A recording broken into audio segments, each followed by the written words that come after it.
Hi, good afternoon, everybody. My name is Tal Schnell. I'm your host at the Lead with Giants TV, and today we have Judith Umlas with us. She's the author and trainer and publisher and speaker and a senior vice president of International Institute of Learning. She's the author of The Power of Acknowledgement and Grateful Leadership. Welcome to our show, Judith. Thanks so much, Tal. I'm really happy to be here. It's great to have you. I know it's a holiday week for you, and it looks like you've got some winter weather out there in New York, right? A little bit, yes, but it's just rain, not snow. All right, you keeping warm for the holidays. Yes. And Liz Stancelli is joining us as well this afternoon from Utah. How you doing? I'm great, Tal. Thanks. No snow on your end, right? No snow. We're supposed to get it on Christmas, though. Be prepared. Yeah. So get your. We had lots of rain this morning here in Dallas, coming into you from Dallas, Texas. Yeah. And Judith had actually worked with some accounts here, such as American Airlines and Southwest Airlines. Great company cultures to talk about later. But let me talk a little bit about Judith and her background. She is an author, trainer, and publisher and speaker, and a senior vice president of International Institute of Learning, which is based in New York City. Judy has trained more than 20,000 executives and professionals to develop superior leadership and interpersonal skills. I'm sure international skills were there as well. Her workshops have a loyal following of repeat clients, including Fortune 500 companies, universities, and government agencies. We're going to talk about today about her latest book, Grateful Leadership, using the power of acknowledgement to engage all young people and achieve superior results. And actually, she does have most recent book called Totally Awesome, The Power of Acknowledgement for Kids. So great stuff, and I'm really excited about having you on the show. You and I connected a while ago, and it's great to meet you. Yes, thank you. Likewise, Tal. Great. So talk to us about how would you define grateful leadership? I would say that grateful leadership is an attitude, a personality, just a way of being that a leader has through which he can acknowledge the value of a person, make that person feel that they're appreciated, desired, that they have a reason for being there. And acknowledgement is really the foundation of grateful leadership. A lot of people say, well, I just don't feel comfortable acknowledging people. A grateful leader is somebody who either feels comfortable acknowledging people or who is willing to be uncomfortable and do it anyway. And there are a lot of those people out there. And once they do it, it starts getting easier and easier. And it's not just their people, it's all of their stakeholders that a grateful leader appreciates. So that it could be customers, it could be suppliers, it's really anybody that a corporation or a university or an association deals with and wants to feel appreciated. I really like that, and if you have a chance for our audience when you're actually going to purchase the book and look at some of the stories that Judy shares in her book, companies from Whole Foods and some other recognizable leaders who took the time to not only verbalize their appreciation and acknowledgement for someone, but actually wrote it and made sure that the other person feels great by being grateful leader is a rewarding experience, as Judy just shared. Judy, tell us what inspired you to write about this? Was this a personal experience, or you've seen an example of it? Tell us, the audience, what really got you motivated to do this? Well, years ago, I was very aggravated. I was one of the few women who was pregnant until my due date in a corporation, and people were just making all kinds of strange remarks to me. And I got my revenge, actually my frustration expressed by writing an article called How Not to Talk to a Pregnant Businesswoman. And Working Woman magazine bought it and put me on Good Morning America, and 200 radio interviews followed. And people really just started practicing it. So I realized the power of the word. And my other frustration started to grow every time I spoke to somebody, let's say a coffee server who took my order every day and just really served me well and memorized my order and gave me what I always wanted. For example, Hmm. a small black, half decaf, half regular coffee, that's a tough one. And when, and when I acknowledged this particular person, she just was floored, and she said, "Thank you for thanking me. No one ever does that." And she said, "I only hear complaints. I never hear compliments." And I had heard that over and over again from people, and I just, like, the terrible comments about pregnancy, this was a frustration I had about the world not letting people know that they matter, that they are valuable, that they are precious. And so I sat down. I went to my CEO, actually, because we had a publishing division, and I happened to be the publisher. But I said, could I write a book? I think it's called The Power of Acknowledgement. And she didn't have to hear another word. She said, yes, go do it. Mm. And I did it, and the minute it was completed, they had me on the road. I was leading webinars for hundreds of people from around the world.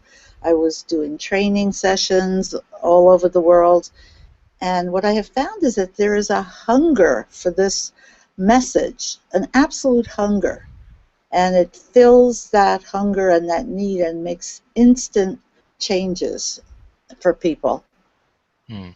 It's very inspiring, and I encourage all of our leaders out there who are watching to get a hold of also her first book, The Power of Acknowledgement, that will be a really good foundation for your leadership, and then continue with Grateful Leadership book. It's excellent.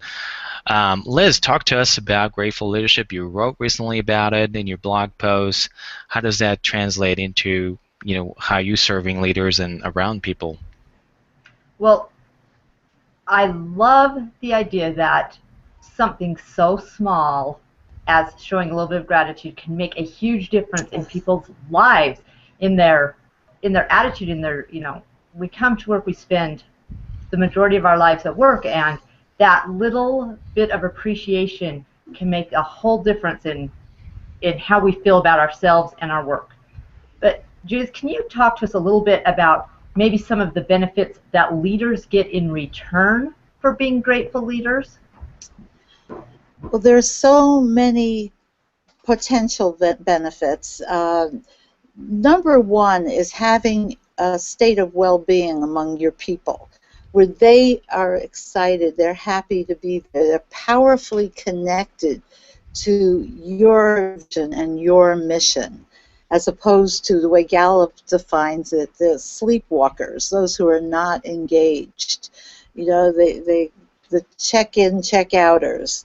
So these are people who will be passionately engaged through your grateful leadership. And also it affects the bottom line over and over again. We're able to show that people who are engaged work better, produce higher, their productivity is higher, they're really determined to excel in every way.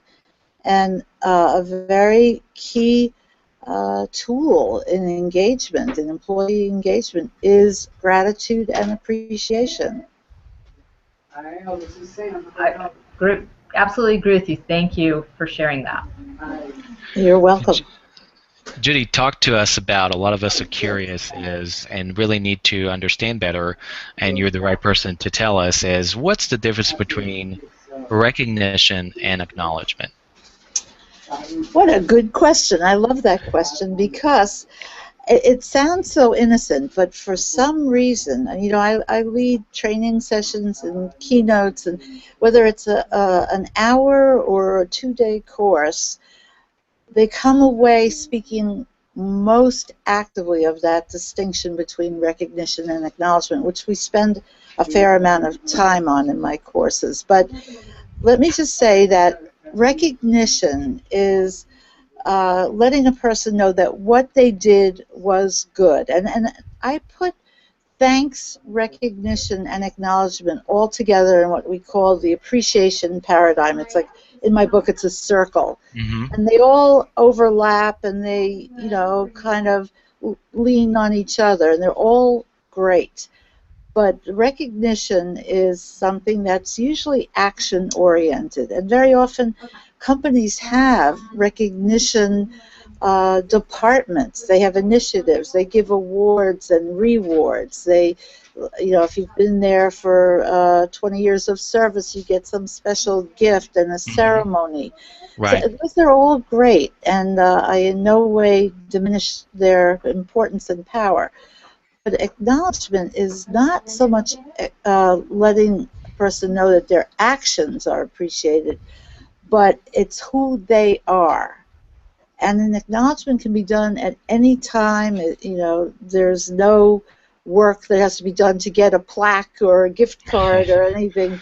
Just Right. in the moment. I was once giving a talk to 1,000 people, and a woman just jumped up on the stage and she said, "I have to give you a hug." And she couldn't wait, and that was just a wonderful acknowledgement, a little out of the box, but Yeah.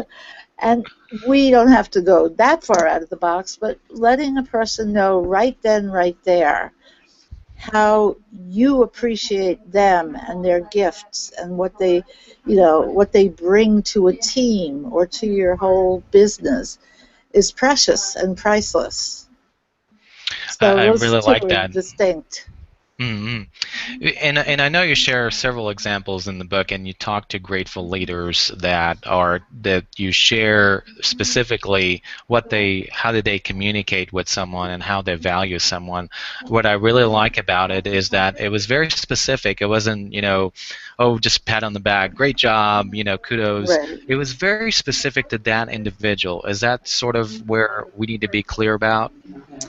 Yes, and you referenced the grateful leaders in the book. I had the honor and the pleasure of interviewing 11 grateful leaders, such as CEO Walter Robb of Whole Hmm. Foods and other CEOs, plus a chaplain in the U.S. Army who had brought the power of acknowledgement into West Point with outstanding results. Just amazing human beings who got the importance of the message. Right. And I know in the Army, when I trained those 21 leaders at West Point, they said they had never been acknowledged, nor had they ever acknowledged anyone. And yet they were recognized for their bravery. They got awards and stars and stripes and attaboys, attagirls. Hmm. But they said they were going to take acknowledgement with them to the battlefield where they were being deployed. And, to me, that was such an incredible statement of how missing it was. And I was asked by the U.S. Army to do a pilot program to help prevent military suicides using the power of acknowledgement. That's very powerful. So that it can be that meaningful. It can make a huge difference in a person's spirit and how they see themselves. And that's one of the things that I think that with there's a lot of managers right now who are doing more with less and trying to kind of get through the day with doing so many things, but at the same time this sounds more about building relationships with people and creating a culture that people want to be part of. Yes, definitely. The culture is critical. If you don't have a culture of appreciation, people basically don't want to come to work. I mean, they'll do it. They'll get there. They'll do what they have to do, but they don't feel powerfully connected. And I call acknowledgement the double paycheck. We get the paycheck that pays our bills, but the emotional bank account, it needs filling also. And I love the way Stephen R. Covey put it. He said, physical survival is the number one need of a human being. Second to physical survival is psychological survival based on affirmation, praise, and he didn't use the word acknowledgement, but it was just along those lines. And it's that powerful, and it's in all cultures, Tal. Hmm. There are cultures that have told me, we don't believe in this. We don't have it in our culture. And if you have a minute for a quick story, I can give you an example of Sure. that. I absolutely very interested and curious because not only cultures, but there are some companies who are underestimating that power within their employees, and they're more bottom line oriented. They're looking at profits, but forget about people. So not only cultures, and I would love for you to share that story, but some businesses underestimate that as well. So share with us what you have in mind. Yeah, and you're entirely correct when you say some businesses don't realize the power of this. And, you know, every company can do more of it, can do it to a higher level. I was approached by a rewards and recognition company. That's their business. And they Hmm. want to bring acknowledgement into it and grateful leadership because they feel they can go farther. They can go into the moment by moment kind of appreciation that you give people, not the one you have to order and wait 2 weeks for. Yes. So, but that story I was going to tell was it was a pretty amazing experience for me. A couple of years ago, I was invited to come to Finland to present a keynote on grateful leadership and the power of Hmm. acknowledgement to 800 Finnish project Hmm. managers. Hmm. And when I got there, several people were asking me what I was doing there, and I said I was speaking about the power of acknowledgement, grateful leadership. And they said, at least half a dozen people said to me, why don't you take a tour of Helsinki and then go home? We don't have acknowledgement in our culture. And I said to myself, this is a challenge, and I love challenges. It's a But test, right? it is a test, yes. But I was a little nervous as I got to the podium, and usually by the time I'm walking to the podium, I'm calm and cool. Right. But I decided to take a risk, and so I said to these 800 project managers, I've heard that acknowledgement does not exist in your culture. Is that true? And 800 heads went like that. Yeah. And then I said, I've also heard that Finland has one of the highest suicide rates in the world. And I gulped in my own Uh-huh. mind, you know. I said, is that true? Absolutely. All those heads went up and Mhm. down. And then I said, do you think there might be some connection between those two factors? And suddenly the room went wild. They started talking to each other and buzzing. And when, at the point that I asked people to acknowledge somebody in their corporate existence, you know, I thought I wouldn't get a hand, but they were jumping out of their seats. They said, I want to acknowledge my boss who's sitting right here. Mhm. And suddenly they were acknowledging their own need for that in their company and their culture. And not too long after, I was asked to come back to a very large power company and train 100 managers in Finland in grateful leadership. So, you know, it doesn't matter what the culture is. Stephen Covey is right. It's a psychological need of human beings. And to me, that was kind of the ultimate test. Mhm. And I really love that story, and it's already resonating with us. So it's a great segue for us to close segment one. I love stories. This is a powerful story, and it just goes to show you that not necessarily being in a country that doesn't exist. How about your company? Does it exist in your Oh, company? very So think good. about that. Very nice. All right, so we'll close segment one here and now. So stay tuned. We'll have another one. This is all being recorded, so everybody can watch it on their own time. Thank you.